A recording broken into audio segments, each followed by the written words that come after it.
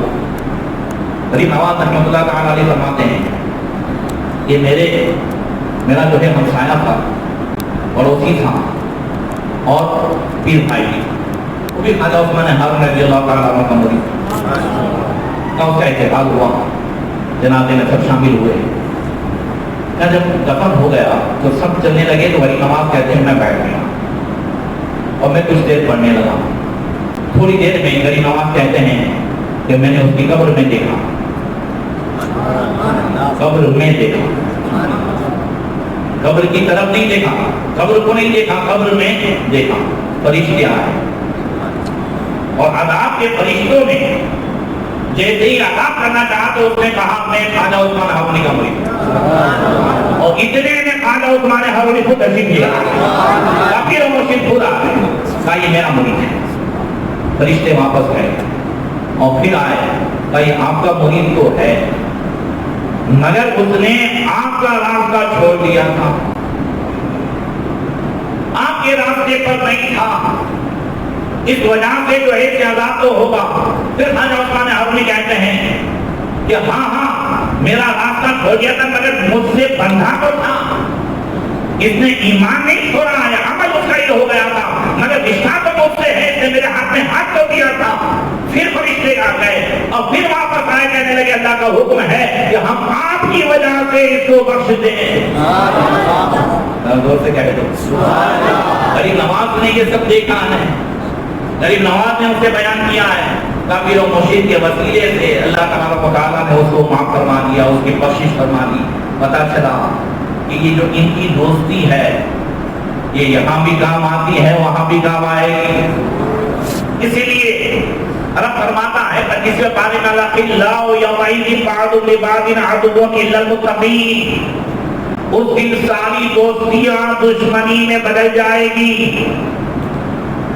جس کے کہنے کی وجہ سے اگر جوئے پہ چڑھا تھا, جس کے کہنے کی وجہ سے بد مذہب ہوا یا تبلیغ جماعت میں چلا گیا, یا جس کے کہنے کی وجہ سے وہ جو ہے حضرت امیر معاویہ کو گالی دینے لگا, یا اس کے کہنے کی وجہ سے سیدنا صدیق اکبر حضرت عمر کو جو ہے برا بھلا کہنے لگا, یا حضرت مولا کائنات مولا علی کرم اللہ تعالی حضور کریم کو وہ مقام دینے لگا جو ان کا نہیں ہے, ان سارے دوستوں کی دوستیاں اس وقت دشمنی میں بدلے گی. اس وقت کہے گا جیسا کہ 19ویں پارے میں ہے یا ویلتا لیتنی لم اتخذ فلانا خلیلا. اللہ فرماتا ہے قرآن کہ بندہ اچھا خاصا تھا مگر دوستوں کی وجہ سے بگڑا, تو اس وقت اس دوستی کی وجہ سے جب جہنم میں جائے گا تو کہے گا اے کاش میں نے اس کو دوست نہ بنایا ہوتا, میں فلاں مذہب کو دوست نہ بنایا ہوتا, اس شیعہ کو دوست نہ بنایا ہوتا, اس سے رشتہ نہ رکھا ہوتا. یا جو ہے دوستی کی وجہ سے اگر اس نے موبائل کا غلط استعمال کیا ہوگا یا کسی لڑکی کے ساتھ جو ہے تعلقات رکھے ہوں گے, وہ ساری دوستیاں جب دشمنی میں بدلے گی تو کہے گا یا ویلتا لیتنی لم اتخذ فلانا خلیلا, ایک کاش میں نے فلاں کو دوست نہ بنایا ہوگا. مگر اگر کسی نے کسی عالم کو بھی اگر وضو کرایا ہوگا تو یہ وضو کرانا بھی کام آئے گا. کون پکڑ کے کہے گا حضرت پہچانتے ہو, کون, میں نے آپ کو وضو کیا تھا. یہ وضو کرانا بھی حدیث میں ہے, اس کی وجہ سے بھی اس کی بخشش ہو جائے. یہ حدیث پاک میں شاید کبھی بارہ سناؤں گا, مجھے بھی یاد ہے. تو یہ ساری دوستیاں دشمنی میں بدلے گی. اللہ فرماتا ہے الا المتقین، مگر جو غریب نواز سے نسبت ہے، جو خواجہ عثمان ہارونی سے نسبت ہے. یہ آپ نے آج پروگرام نسبت کی وجہ سے رکھا ہے اور کس کی وجہ سے رکھا ہے؟ نسبت. یہ نسبتیں کام آئے گی. کیا کہا تھا حضرت خواجہ عثمان ہارونی نے فرشتوں سے؟ بھلے میرے اس میں نہیں تھا مگر نسبت تو تھی. یہ نسبتیں اپنے بچوں کو کراؤ، انہیں بتاؤ کہ کی دوستیاں کام آئیں گی. اور یہ ساری دوستیاں جو کالج کی دوستیاں ہیں، جو غیروں کی دوستیاں ہیں، جو بچیاں آج دوستیاں کر رہی ہیں، ان تمام کا جو انجام آج ہو رہا ہے. اور کبھی کبھی بھلے اپنے گھر میں کچھ نہ ہو. اصل میں ہمارا معاملہ یہ ہے کہ اپنے حادثے کا انتظار کرتے ہیں. کیا کرتے ہیں؟ حادثے کا انتظار نہیں کرنا ہوتا ہے، عبرت لینی ہوتی. آج ادھر ہوا ہے تو ادھر ہو سکتا ہے. میں نے میری بچیوں کا واٹسپ گروپ بنایا اور اس میں اس قسم کے حادثے ڈالتا ہوں. ان کی شادی بھی ہوگی مگر وہ بھی سمجھیں. اور پھر ایک دن میں نے بچی کو جو ہے میسج ڈال کے کہا، میں نے کہا بیٹا تمہارے بھی گروپ ہو تو اس میں یہ سب ڈالو جو میں یہاں ڈالتا ہوں. ایک دوسری بچیوں کو بتاؤ کہ غیروں کے ساتھ رشتے رکھنے میں انجام کیا ہو رہا ہے. وہ آنے والا آتا ہے تو اسلام کی محبت لے کر کے آتا ہے، کہتا ہے مجھے بہت اسلام سے محبت ہے، بہت اسلام سے پیار ہے، مجھے مسلمان بہت اچھے لگتے ہیں. آج بتاؤ ہماری بچوں کو تو وہ شکار کیسے ہو رہے ہیں. قسم خدا کی اپنی توڑی جا رہی ہے. اگر دل میں ایمان ہے تو وہ بچیاں بھی ہماری ہیں. اب ان کا جانا بھی وہ ہمارے ہی ہم کا جانا ہے. اور پھر وہ لوگ شکار کر کے چلے جا رہے ہیں جس کا آج سے 10 سال پہلے کوئی وہ نہیں تھا. منظم سازشیں ہیں اور اس سے ہمیں خود بھی بیدار رہنا ہے اور دوسروں کو بھی بیدار کرنا ہے. ان کی ایک ذمہ داری ہے. اور میں کہتا ہوں مسجد میں بیٹھنے والے، علماء کے پاس بیٹھنے والے اور علماء کی صحبت میں رہنے والے کی ڈبل ذمہ داری ہے. میری اور آپ کی ڈبل ہے. وہ سمجھ رہے ہیں؟ چونکہ انہوں نے جو شکار ہو رہے ہیں انہیں اصلیت معلوم نہیں ہے اور یہاں بیٹھنے والے کو سب معلوم ہے کہ شکار نہیں ہو رہے ہیں. تو اب ہماری ذمہ داری ہے کہ جو شکار ہو رہے ہیں انہیں ہم آگاہ کریں، ان تک بات پہنچائیں. اور دائرے نہیں پہنچا سکتے تو بایا بایا پہنچائیں مگر ہماری ذمہ داری جب ہوگا. ایسی صورت میں جو غریب نواز نے اور جو بزرگوں نے ہمیں اسلام کی نعمت دی ہے، آج کے اس دور میں سب سے بڑا کام یہ ہے کہ اس نعمت کو سنبھالا جائے. بولو صحیح ہے. اگر ہم سے جو لوگ مسلمان نہیں ہو رہے ہیں تو کم سے کم جو نعمت بزرگوں سے ملی ہے اسے سنبھالا جائے. اپنی اولاد میں اسلام کو جو ہے کس طریقے سے ان کے دلوں میں اسلام کی محبت کو پہنچایا جائے، انہیں وضو کے ساتھ ان کے دل میں گھر کرایا جائے. یہ سب ہماری ذمہ داری ہے اور اس کی شروعات ہوتی ہے گھر میں اچھے ماحول سے. کون سے؟ اچھے ماحول. اور گھر میں کبھی کبھی دسترخوان پہ اولیاء کرام کے تذکرے ہو گئے، کبھی صحابہ کے تذکرے ہو گئے. آپ سوچیں آج ہمارے ہاں سب سے کم اگر کسی کا ذکر ہوتا ہے تو صحابہ، ان کی قربانیوں کا. ہمارے یہاں اکثر تقریروں میں تذکرے ہوتے ہیں تو کس کس کے تذکرے ہوتے ہیں؟ کرامتوں کے. یہ ہو گیا تلوار اٹھائی، دو ٹکڑے کر دیے، پورا مسلمان ہو گیا، ختم، بسم اللہ ہو گیا. تو ہم یہ سمجھتے ہیں کہ سب ایسے پھوک سے سب ہو گیا. مگر اسلام کے لیے جو صحابہ کرام نے، صحابیات نے جو قربانیاں پیش کی ہیں وہ آج کبھی کبھی ہمارے دسترخوان پہ ذکر ہو. اور دسترخوان پہ ذکر کب ہوگا؟ جب جمعہ پہ ذکر ہو. اس لیے ضروری ہے کہ صحابہ کرام رضوان اللہ تعالیٰ علیہم اجمعین کی عظمتوں کا بھی ذکر ہو. کبھی کبھی دسترخوان پہ یہ بھی ساری باتیں ہوں. آج کے اس دور میں ہم کئی فطروں کے شکار ہیں، صرف ایک نہیں ہے. تو اپنے دشمنوں کو بھی پہچاننا ضروری ہے. ایک طرف شیعہ ہیں جو سنیت کو دیمک کی طرح کھا رہے ہیں اور ایک طرف یہ ہے جنہوں نے مکمل طور سے پشت پناہی کے ساتھ اسلام و مسلمانوں پہ خصوصاً یہاں کے وطن عزیز کے مسلمانوں کو جو ہے شکار کرنے کا پورا پلان بنایا ہے، اس میں ہماری ذمہ داری دوہری ہو جاتی ہے۔ حالات کے حساب سے، موقع کے حساب سے ہم جو ہے اب پوری تیاری کریں، کوشش کریں۔ جب ہمیں بتا دیا جاتا ہے تو ذمہ داری بڑھ جاتی ہے۔ اللہ تعالیٰ مجھے اور آپ کو عمل کی توفیق عطا فرمائے۔ ان تمام بزرگان دین رضوان اللہ تعالیٰ علیہ اجمعین کے حضور کو یہ درجات سے مالا مال فرمائے۔ خواجہ عثمان ہارونی رضی اللہ تعالیٰ عنہ کے فیضان سے مالا مال فرمائے۔ السلام علیکم ورحمۃ اللہ۔